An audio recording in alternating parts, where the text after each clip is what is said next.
Nakakalahati na po tayo sa fourth quarter. John Best. Si Vic Pablo. Pablo inside. Oh! No foul. Maraming options basta nandyan si Best sa opensa. Na-obliga yung San Miguel to mobile team, naiikot yung bola.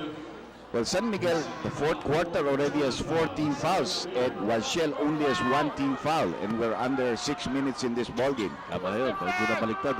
Usually, ang San Miguel. Oh, okay! Danny Siegel stealing the ball from John Best. Umahabol si John Best. Tuloy-tuloy si Danny Siegel against Chris Jackson. Ang ganda naman ng pag-agaw na yun. Because, then you convert on the layup, so it's a turnover that you converted off. Yes. San Miguel leads by 4.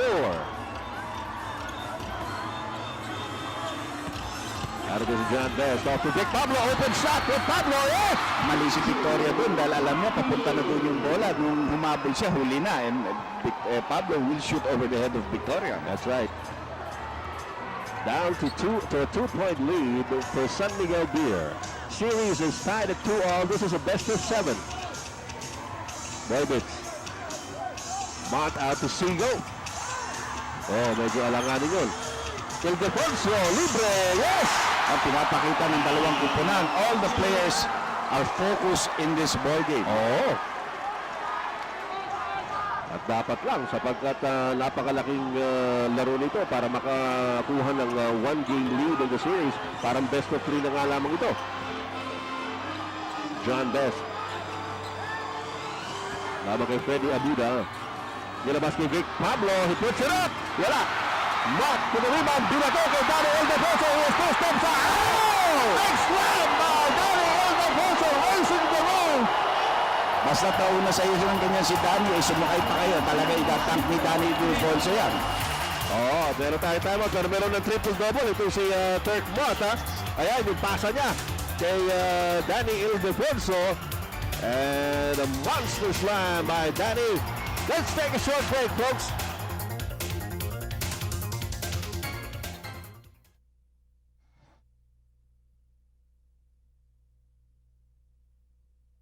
Hanford, the PBA underwear. Hanford, angat ka!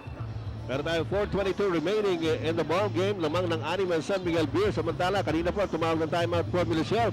Ngayon naman, tumawag ng timeout ang San Miguel Beer. So let's go back to VTV.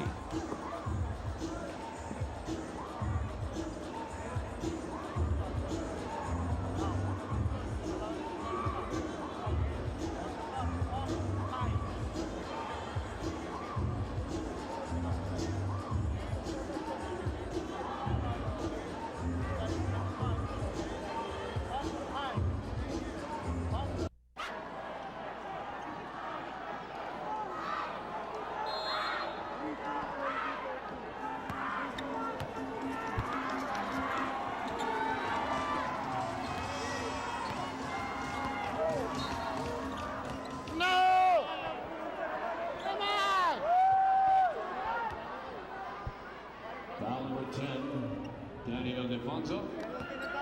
That's his fourth. Hey, don't foul! 15. Siguradong enjoy ang mga Pinoy sapagkat napakagandang labanan po ito Game 5. Just before we came back, nagbigay ng pang-4 na fouls Danny Ildefonso. Lamang pa rin ang 6 ng San Miguel Beer, but Benji Paras hits one to cut the lead down to 4.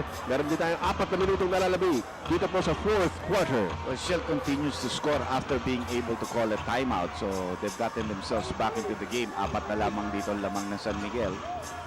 John Best still in the game. 5 personals on him. Kirk Mott. Nilabas kay Danny Siegel. Ito, bumibira na rin si Danny Siegel. Boybits Victoria is also hot. But he misses out. Kirk Mott with the offensive rebound. Yes, there was a push.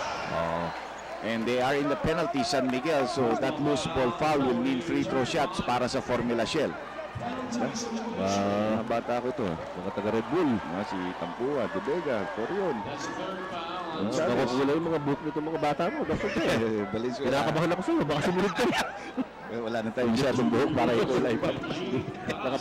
Mawala ng respeto mga anak mo sa'yo. Matagal na. Matagal na nung nagsama kami ni Yeng doon sa aming Race the Roof. Baba. Kasi commissioner yan, hindi magpapaganyan niya. Ano na rin eh. Pang-boost na rin eh. Bata pa yan eh, Commissioner Yang eh. Ito, si Benji Paras. Hindi si Yeng, ano lang, linuloko lang tayo niyan. Style niya yun. Samantala, Benji Paras, best player of the conference. At yan, ang kanyang pamilya na suportado ito si Benji Paras. Benji already with 18 points in the game. And he cuts the lead down to only 2, 79-77, 3:38 remaining. So this is very much a ball game and Bes has managed to keep himself in there. 5 fouls or not. Lumalaro siya ng mabuti. Tsaka yung opensa niya nakatulong na naman. Ito si Kirk Mott inside to Danny Ildefonso. Wala. And Benji Paras holds it down. Well, good defense there by Shell. They anticipated the cut of Danny Ildefonso. Tsaka pinagtulungan nila, no? So pagkakataon ito para sa Formula Shell to either equalize or go ahead. Esplana looking at Best. The double team on John Best. Big Pablo nandun sa malayo. Hindi nakita. Jackson turns around with 2 seconds on the shot clock. Masyadong matagal pinatakbo ng Shell bago nila tinira yung opensa nila, no? Kaya naipit na tuloy. And Jackson had to take an awkward jump shot. No? 2-point lead by San Miguel. Chris Jackson, it seems, will be called for a foul. A foul they can afford to give up. Pangalawa pa lang yan on Formula Shell. Ito yung ating kasamang si Willie Marshall, may bagong pakita sa atin. Well, 13 motos, 41 passes, 7 assists, of course, dahil tumitira ng 3-point shot yung... Dito lang sa second half yan. That's right. Dahil triple-double na yan. Triple-double na siya. Mott, nilabas niya Victoria. Boy beats back to Mott. Chris Jackson taps it out. What a big Pablo. And Mott should have gone to the ball, no? Antay niya dumating sa kanya ang bola at saka yung quick hands ni Chris Jackson sa depensa, pinakita ni Chris. Nakakita ng prong. There's a foul. Foul, yes. Medyo na tapilok din si Esplana nung nabundol siya ni Danny Siegel, who now has 2 personals in the game. At alalahanin po ninyo, kanina pang nasa penalty itong San Miguel Beer, so that's going to be free throws for Jerry Esplana. Mukhang photo finish na naman tayo dito. Nako, oo. Yeng, photo finish. Ito, pagka ganito sitwasyon yung tanong natin, madalas na itanong dito sa series na ito, no? May advantage ba yung Shell, no, with their experience? Tingin ko merong advantage pagka ganitong dumidikit at saka tumitindi. Yung San Miguel, alam natin magagaling individually, but as a team, hindi pa sila nagsama-sama sa ganitong sitwasyon. Well, Victoria only came there last year. Tapos yung mga iba, of course, bagong transfer lang yan. Si Mott, ano lang yan. Hindi katulad ni John Bess, ilang balik na sa Shell ito, no? Although nag-umpisa ito sa San Miguel. Si John Bess. Si Si Terkin Mott naman naglaro para sa Mobiline bago lumipat dito. That's right. Just a 1-point lead for San Miguel. They have possession. Kirk Mott, nilabas ko Danny Siegel. Back to Boybits Victoria. We're in the last 2 minutes. Brought to you by London Gym Jr. Now in a handy junior size. London Gym Jr. Just right for you. Well, alam ni Siegel that the clock was winding down. There was no outside shot available. So sumaksak siya, nakakuha siya ng foul kay Paras. Pangatlong team foul pa lamang ng Shell, pero out of shooting yun. So 2 free throws. Ito si Danny Siegel. Malaki rin ang ginagawa para dito sa San Miguel tonight. 23 points for Danny Siegel. You thought it's, it's very quiet. 23.6 rebounds. No? Pero yung free throws niya, 1 out of 3. Yun, 2 out of 4. Surprising for a guy who can shoot so well from a jump shot or long distance to be missing so many free throws. Very thoughtful expression on Coach Pedro Ronquillo's face while Danny Siegel gets the bounce. At bumalik muli sa tatlo ang kalamangan ng San Miguel. 1 minute and 51 remaining. Humihingi ng 20-second timeout dito ang Shell. At ayan, binigay yung 20-second timeout para sa Formula Shell with 1 minute and 48 remaining. This 20-second timeout brought to you by Philippine Airlines. With you all the way. At all the way, Dr. J at Commissioner Yang, talaga namang napakainit ang labanan na ito. Gusto pareho makakuha ng 1-game advantage para isa na lang ang hahanapin ninyong panalo para makuha itong kampiyonato ng ating Commissioner's Cup. Vic, I want you to pop out. Hit press again. Naging ano to, kasamang Eder, roller coaster ride ito, no, for both teams. At kahit na sino man manalo dito sa dalawang team na to, ako hindi ako conforme doon sa sinasabi nila kung sino manalo ngayon, maaring Champion na. dumire-diretso na. No? So masyadong unpredictable yung series eh. Ayan po si Chairman Ray Gamboa, who is also Vice President for Corporate Affairs ng Formula Shell, egging on his team. At naghahabol po sila ng Formula Shell. They're down by 3. Let's see if they can score off a timeout again. And they need to score on this play. Oo, importante ito. If they can get a foul, mas gusto pa nga nila yun. Dahil nasa penalty ito San Miguel. John Best against Feria Buda. Illegal defense. Now they got 1 in possession. Oo. Yun ang malagang hinahanap nila dyan. Kalalahanin po rin ito si John Best has done a good job nursing his 5 fouls which he picked up late in the third quarter. Pinahinga siya sandali. Pero nung rumachada ito San Miguel, napilitan si Coach Pere Ronquillo na ibalik si John Best. Oh, and after playing so well, he misses a very important free throw. Ilagay Coach Jong Wichico. Talking with Art de la Cruz a little. Si Art hindi na naglalaro ito, pero napapansin natin parating bumubulong kay Jong ito. Oo. Danny Ildefonso right in front of Benji Paras. Side view kasi ang pasok ni Benji. He couldn't come in and slam it. He had to go on a side view shot. 1 minute and 24 seconds to go. 3-point lead by San Miguel. Out of the Feria Buda looking around, gets it over to Mark inside. Nothing there, and Danny Ildefonso. So siyempre, labasan naman dahil lamang sila, hindi sila nag-aapura. Gamit tayo ng oras konti. This is a very intensely fought game. Ayan na naman si Davis! Offensive rebound, Feria Buda. Less than a minute to go. Wala pa po sa penalty ang Formula Shell. They have 2 fouls to give before getting into the penalty situation. Danny Siegel, mahaba pa oras sa shot clock so that using it up. Take Mark. Turn around, jump shot is good! Take Mark! And the lead of San Miguel is 5 points with only 37.5 seconds remaining. We have a timeout.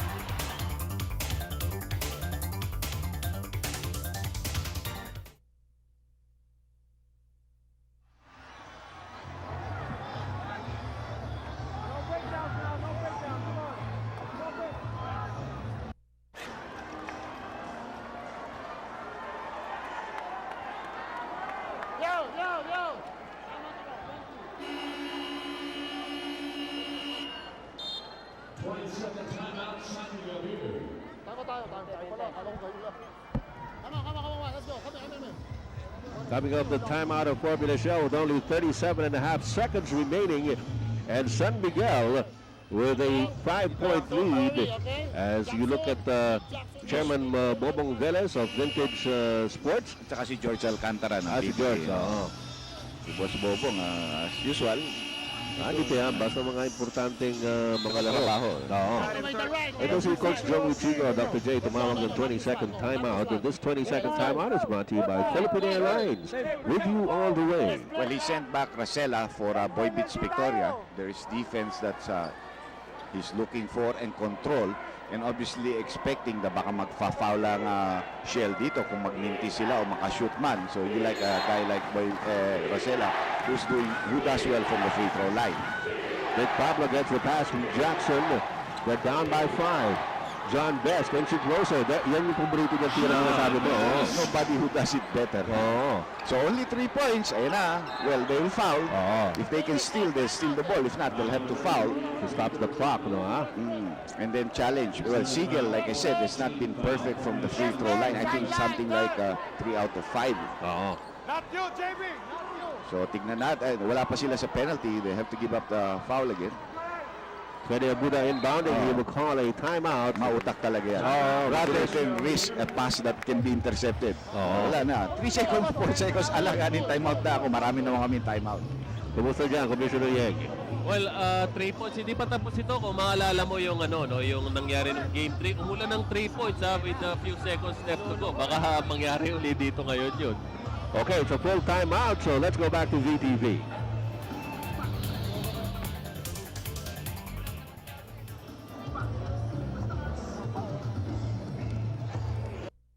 Couple of substitutions here. Pumasok si Jim Marsan for Benji Paras at si Boy Bis Victoria Para kay Daniel para kay Defonso. Daniel Defonso. Gusto mo dalawang ball handlers, pretty decent free throw shooters. Ito si Ozil. Nako, nalibre si Boy Bis! Oh! What a play by San Miguel Bay off the inbound. They're up by 5 with only 25 seconds remaining in Game 5. Meron na naman tayo timeout.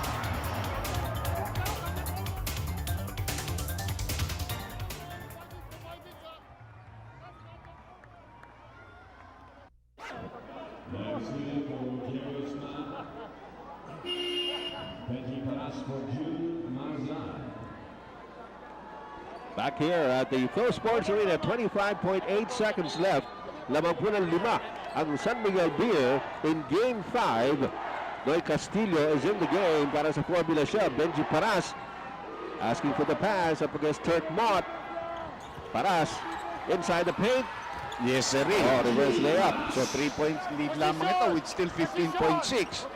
Dito matawag ang timeout ng San Miguel and they might give up that foul. Yes, Vic Pablo giving it up against Danny Ildefonso, but that'll only be the 15th foul para sa Formula Shell. Meron pang 14 seconds to go. San Miguel leads by 3, 85-82. Danny Siegel. Oh, Best ba oh, yun? hindi, si Benji Paras na. Yung mga foul si John Best, pero di tinawagan yung si Benji. So ito, penalty na po ang Formula Shell and John Best will go to the line. Rather will see Danny Siegel. Tatlong puntos po ang kalamangan ng San Miguel. Remember that the series is tied at 2-all. Ang mananalo po rito, isa na lang para makuha na ang kampyonato ng Commissioner's Cup for 1999. Well, also a big game for Danny Siegel. 25 points, 6 rebounds, 60% from the free throw line. And this one is all net. Commissioner Yang, maganda itong panalo nito ng San Miguel View para pinaalam nila sa Formula Shell na baliwala sa amin yung experience mo, gagawin namin yung trabaho namin. Oo, so ito na naman yung sinasabi ko kanina, talagang up and down yung series na ito. Balik na naman ang San Miguel dito. At alam mo, ang dami nilang tamang ginawa, at least yung second half, ano? Oo. Alay mo, ang tagal na lumamang itong Formula Shell. Pablo with a 3-point. Yes! Wasok! Ay, buwan tapos ito. Dalawang pa ito. Dalawang puntos na lang yan. 4.7 seconds left.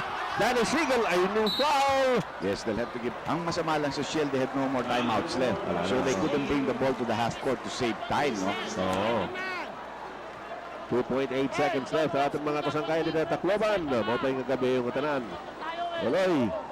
Kinahanglan bangkahan ko rin mo ha. Report ba yan ako sa Boy Mortera? Kung sakaling matatapos itong game na ito na hindi pupunta ng overtime, pare, don't bayad sa iyo at sa Ay, kasama salamat. kinito. Bring back the bacon. Yes, Bring back my regalo. Bring back everything. Inaasahan po namin mga kaibigan na subaybayan po ninyo yung laban ni Manny Pacquiao sa Biyernes from Thailand. Ito naman, Danny Siegel from the free throw line. Well, if Danny puts this in, it'll be the end of this ball game because that'll be a 4-point lead with 2.8 and no timeouts left for Shell. So, clincher na yan, no? Kung may shoot nito. Don't even think about missing. Oo. Ayun na. 4-point lead by San Miguel. There's the pitch to John Bell. Oh, inago pa ni Turk Mott. And San Miguel Beer will take the lead once again in the best of 7 championship series, winning Game 5 by 4 points. A come from behind victory by San Miguel Beer. You see the jubilation on the faces of San Miguel Beermen, Coach Terry Ronquillo and his assistant Joey Guanyo. Okay, magbabalik po kami ni Dr. J at the Commissioner Yang right after some reminder.